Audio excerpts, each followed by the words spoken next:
That's exactly. I just wanted to know your reaction on this 2010 election. They have announced that the election will be held next year around the same time in May.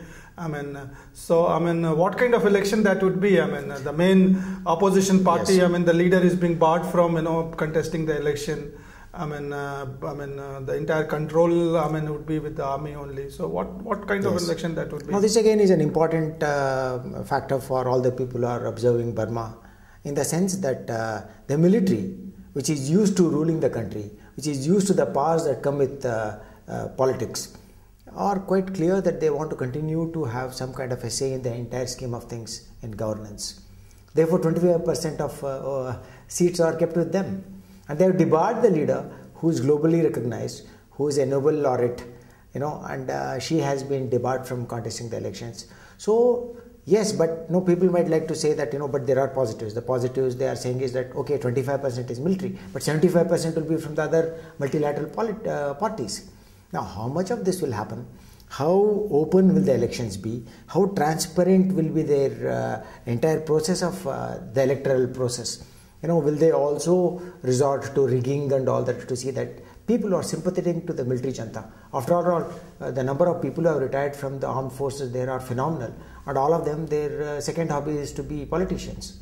And so they would Burma's problem are multifarious. In fact, what people are expecting is that the military junta has been unable to solve the multifarious problems of Burma, and perhaps the democracy, which is going to come, military-controlled democracy is going to come, will solve the problem of the Burmese people. Do you think, that can happen even if there are kind of? I think the entire thing has to be looked at with a lot of suspicion, because they are now trying to show to the world that they are yielding to some kind of a global pressure. They are trying to say that we are not that bad. There is no child conscription. We are all right. We are trying to promote the welfare and well-being of the country, and the people.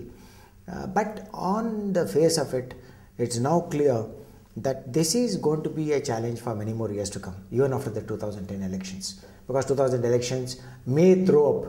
So we will have to wait and see what kind of government is thrown up in 2010, and whether this 75% that we are looking at, will it be in a position to influence the course of events in Burma's history? We are hoping for the best, but I think the world should not dissociate itself. It's all right to say that I'll impose sanctions and move away, but that will only alienate Burma more and more. Well, India is a very, very important player in this whole. India and Burma relations have been warming up quite a lot. And India has been, overlooking the democratic part of it and, trying to befriend the military rulers as such. What do you think, should be the India's role in the current context where the democracy is in transition and some kind of, facade of democracy is going to be established in Burma? No, historically, India and Burma have enjoyed wonderful relations, particularly in terms of trade, in kinds of the Indian diaspora, which was vibrant out there, though things changed subsequently. So there are large stakes for India there, whether it is oil, gas, exploration, whether it is the neighborly relations, or whether it is to use it, I won't say against China, but some kind of a balance being provided in the subcontinent, in Southeast Asia, where geographically he is in such a state here, just south of that we have the Andaman Sea, then there already people were complaining some time ago to say that Coco Island has been given away to China on lease, and it may be actually for eavesdropping on what is happening in the Andaman Sea. Andaman Sea is going to continuously remain. So some of these suspicions we need to remove.